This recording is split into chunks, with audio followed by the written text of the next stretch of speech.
SummerSlam.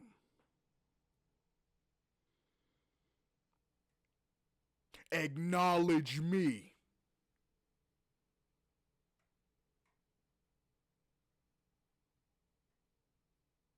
That is what we're here to talk about, people. We're here to talk about Roman Reigns, the tribal chief, going up against Seth Rollins in the main event of SummerSlam 39's Night 2 main event.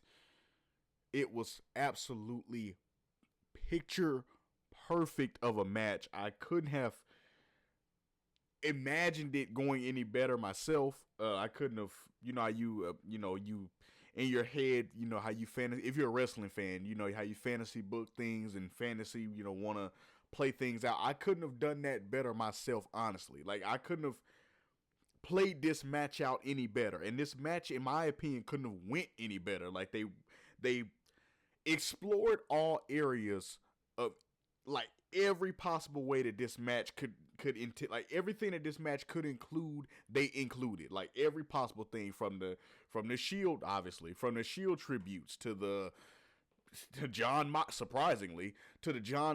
tributes, to the Dean Ambrose, if you don't know, John Moxley used to be Dean Ambrose in the WWE, but now he's John Moxley. But so from the Dean Ambrose / John Moxley tributes to the resiliency shown from both of them, from one not looking stronger than the other one, to be honest with you, until the ending part, which we'll get to in a minute. But every part of this match was absolutely perfect. And for this being the Seth Rollins and Roman Reigns match, how they built it up, how Seth Rollins felt like that he brought everything he could out in this feud, out to the lead up to this match, how Roman Reigns felt like that he finally dealt with the demons of the Shield and felt with the past of Seth Rollins getting in his head, and promised that this time that he needs to beat him because it's the chapter that he needs to close. How everything led up to this match, I feel like it was perfect for how it was booked. It was perfect for how everything went. How the match ended up playing out was beautiful, and that's on the part of Seth Rollins and Roman Reigns just being great wrestlers as they are and great talents as they are. And them honestly just having great chemistry that they always have had. I've always loved when Roman Reigns and Seth Rollins win against each other because they're one of those wrestlers, and I'm pretty sure you guys, if you're a wrestling fan, I'm pretty sure you guys know what I'm talking about. Certain wrestlers just seem to have chemistry with each other. Like, it could be, say for instance, if I'm a wrestler and you're a wrestler, we can have great matches with each other, but it's nothing like that we can technically break down or that we can, explain. It's just the fact that we have great chemistry with each other. The fact that, okay, I know when you do that move, I know where I need to be. Okay, I know, when I do my signature move, where you need to be and how to sell it and how to make it look as effective as it is.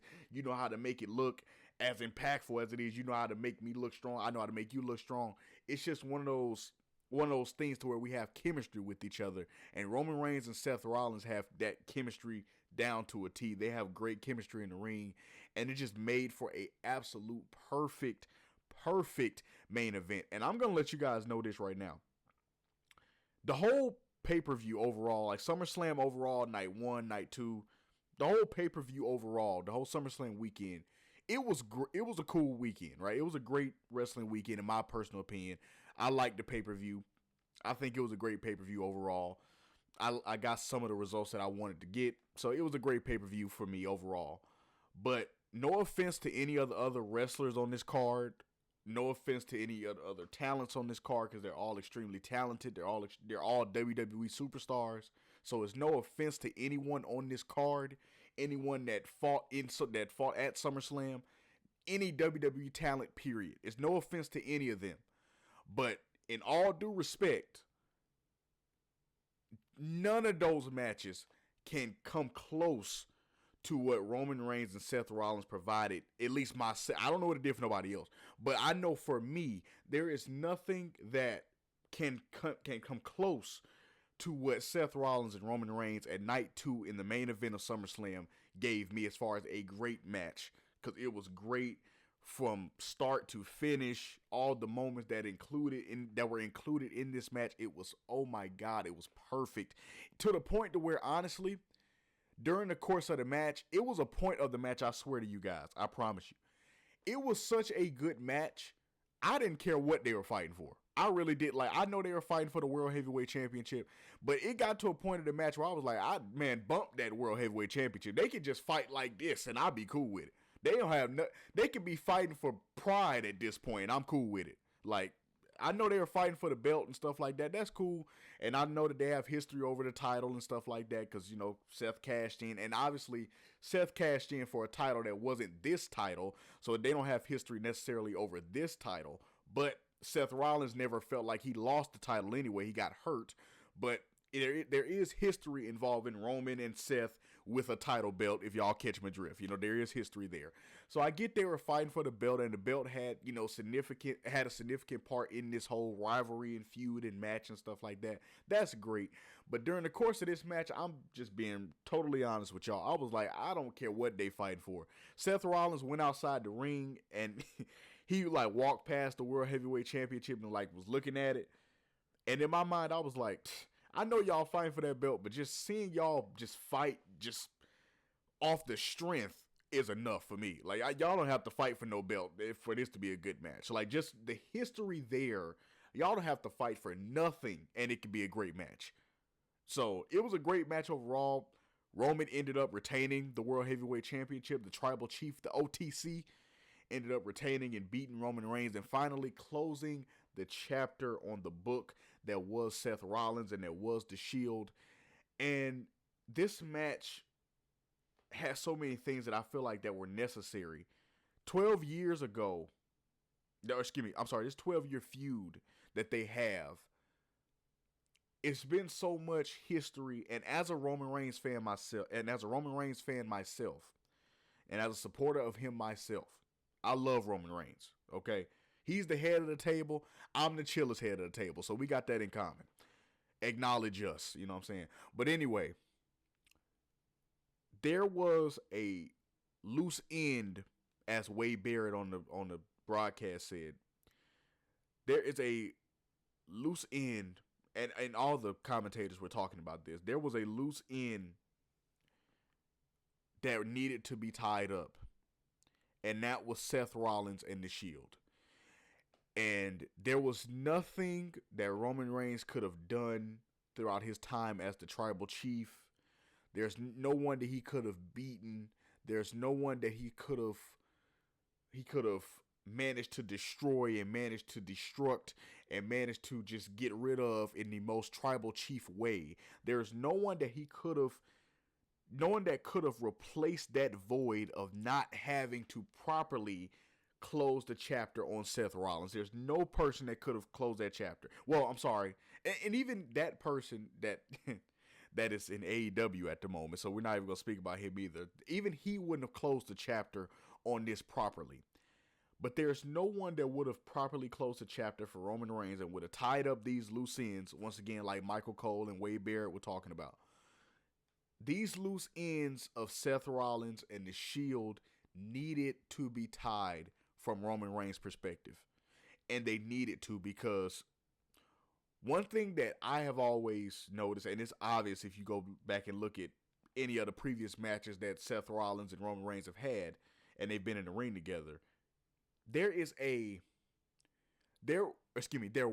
a psychological advantage that Seth Rollins had over Roman Reigns, and it was nothing that Roman Reigns would acknowledge, no pun intended, but there was nothing that he would acknowledge, but there was a point, it was always a thing there where Seth Rollins can get up under his skin.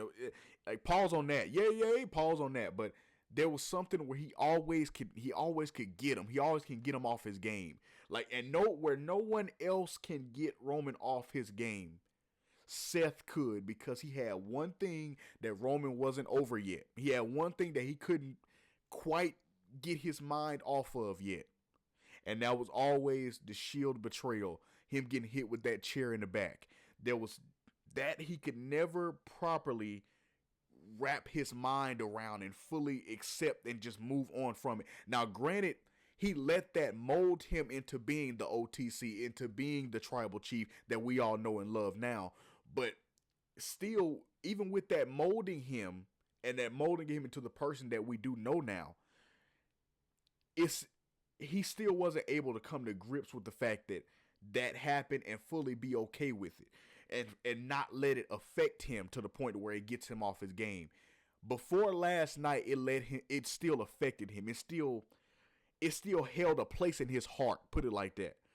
It still held, and no matter how much, and like I said, I love Roman Reigns, but no matter how much he no matter how much he had the straight face, and no matter how much he act like it didn't faze him, and how much he act like he was over it, and how much he act like it didn't matter anymore, it was still a place in his heart that was unjustified, that was undone, and that was the Shield betrayal. And one thing I'm glad that the match last night entailed is I'm glad that it included all areas and it tied literally all loose ends together. All loose ends were tied last night perfectly too. When I tell you Triple H did his thing with this match, he did his thing. And I'm not taking nothing away from Seth Rollins and Roman Reigns. They're just great talents. But Triple H did his thing. Paul Levesque did his thing with this match right here. Okay, I'm talking about from the Jon Moxley tributes. Seth Rollins, they had a punch-off exchange, right? So they had a punch-off exchange, and out of nowhere, and it was so perfect. Out of nowhere, Seth Rollins does the wacky line, and if you don't know what that is, remember, if you're a WWE fan or wrestling fan, Jon Moxley or Dean Ambrose, back when he was in the WWE, and it's a move that it's one of his signature moves that he does. What he does is when he gets hit, he bounces off of the ropes, but he goes inside of the second rope. It's the second and the top rope. He goes in between that and lunges himself back into the ring into a clothesline to his opponent. And it's always been a dope move in my opinion. It's so fire. Like, the move is so clean. If you ever seen it done, it's fire. Especially when Dean Ambrose / Jon Moxley does it, it's a clean move. It just looks, and it's a perfect name too. The wacky line for his character, it fits his character, it fits his gimmick, everything. It's just a clean move, right? But then Seth Rollins does that. So you think, okay, that's the Jon Moxley tribute. That's all we're gonna get, right? That's the Jon Moxley tribute. That's the Dean tribute. Okay, that ties the loose end of the third member. It's no possible way they're gonna give Dean, with him being in another company. I'm sorry, John, with him being in another company, another tribute, right? Hold on.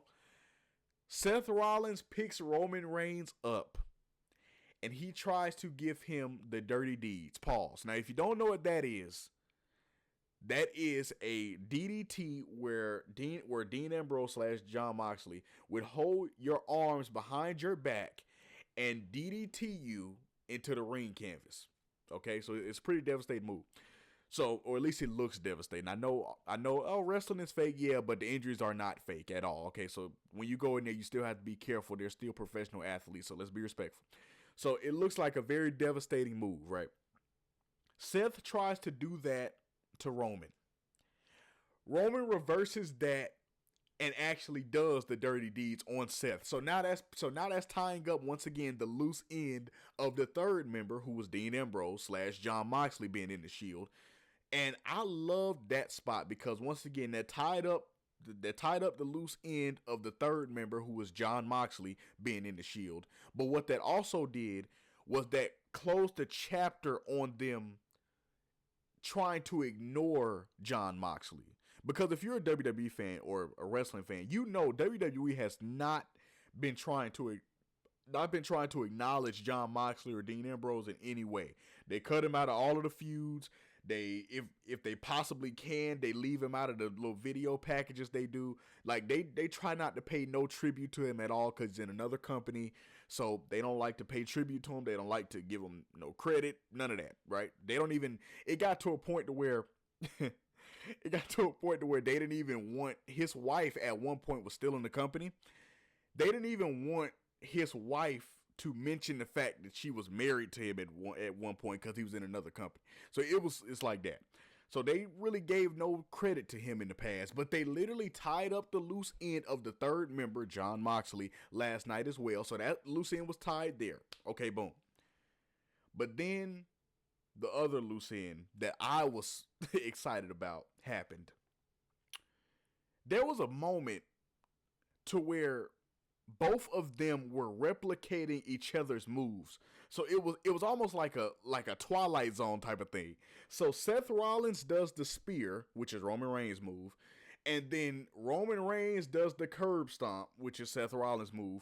And it was a great moment because what it symbolized to me is just the way that Seth Rollins said, I know you. I'm in your head. I know you better than you know you. I know how you react. I know how I can get up under your skin, Pauls. I know how I can get you to react how I want you to. I know I can get you out your game. It showed just that much, that just the same way that Seth can do that, I love the fact that they showed that Roman can do that as well.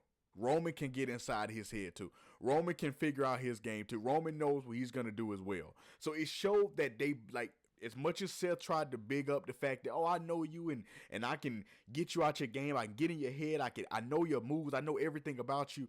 It showed the fact that while he does have that, so does Roman too. So it gave you like a nice parallel on both sides of the draw. It like gave you, okay, yeah, you know me, but I know you as well. We're Shield brothers, don't forget, I know you as well.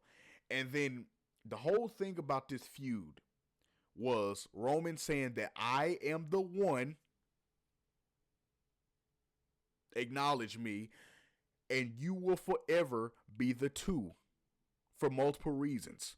Okay, because one of the reasons was the fact that, and this was a ruthless reason to say, but I loved it, for Roman saying the fact that the only way you can get a title is still by cashing in a Money in the Bank briefcase. And even when you did cash it in, you got hurt anyway. So Roman saying that was ruthless, bro. And I know, and I give Seth Rollins props for being able to always have the thing of getting in his head, like having that getting in his head, allure, if you will.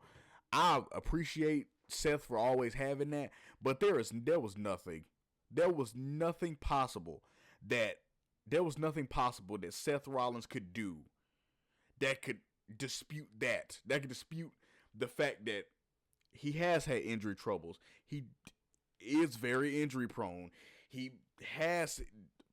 I'm just being honest. I love Seth Rollins, but let's be real here.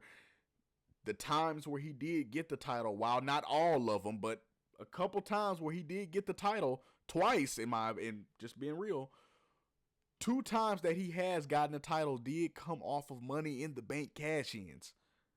And those reigns came to an end due to injury.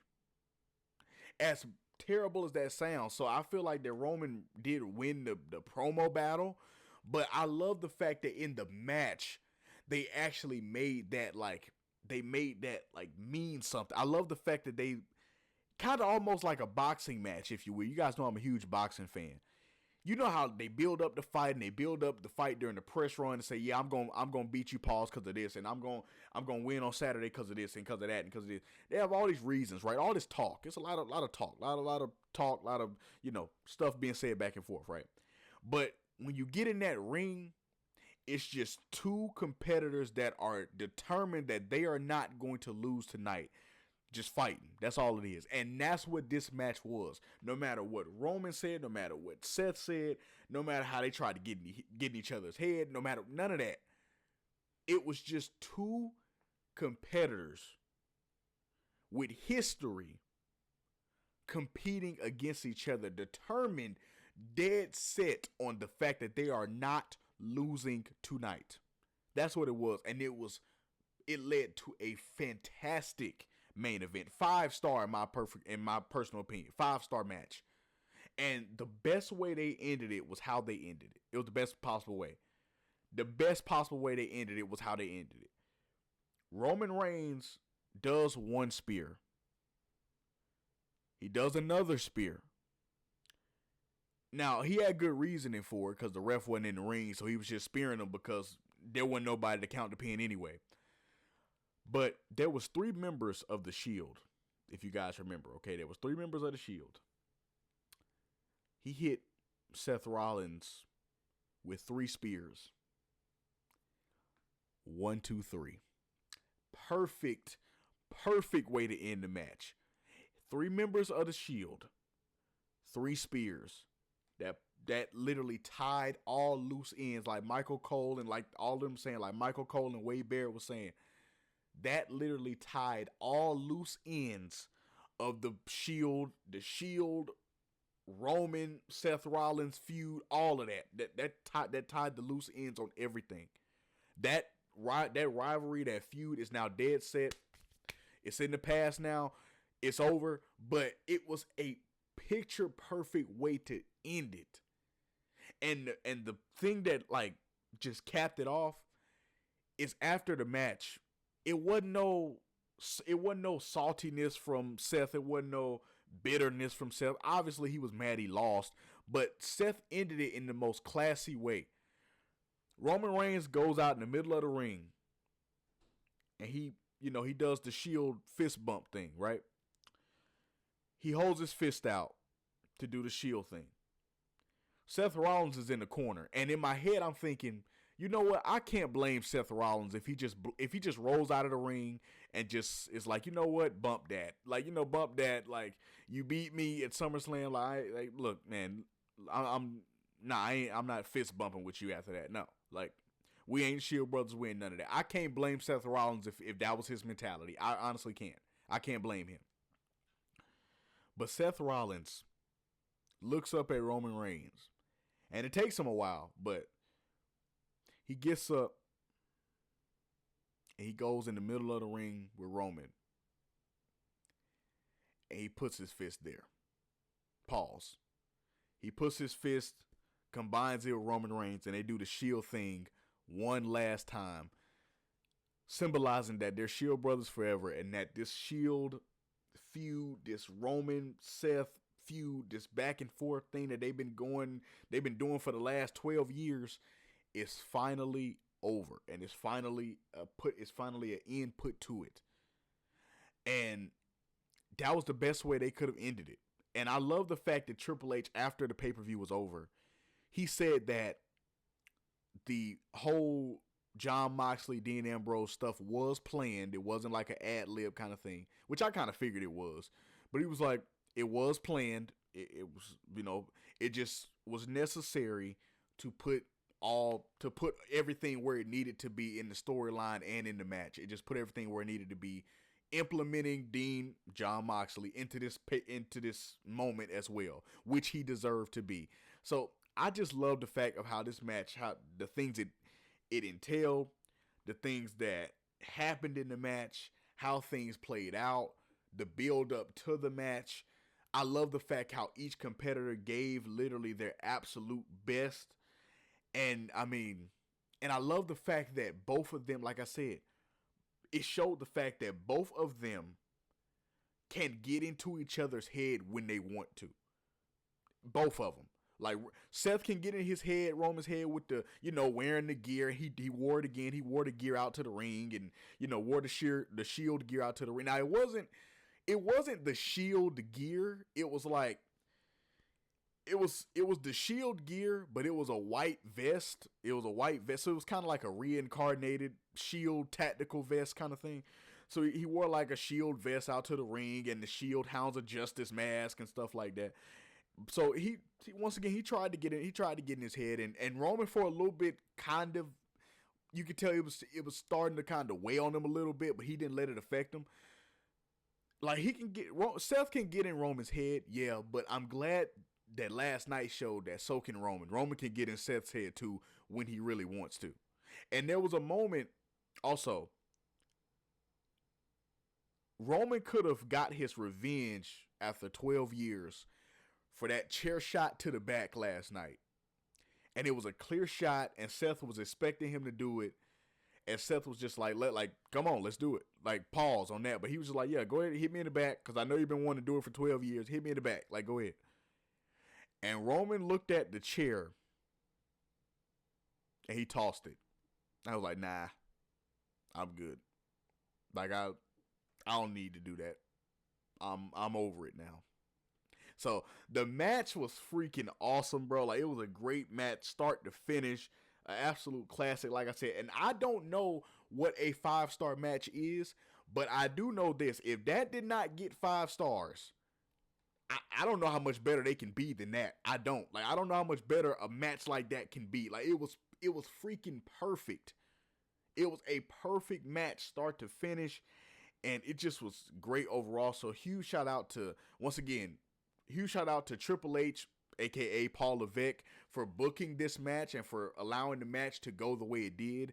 Huge shout out to Roman Reigns and Seth Rollins for just having a great match and just being so freaking talented and just going out there and giving the fans and giving the people the match that we want. Or I don't know if that's what people want to see, but I know that's what I wanted to see. So thank you guys for giving me the match that I wanted to see out of you guys.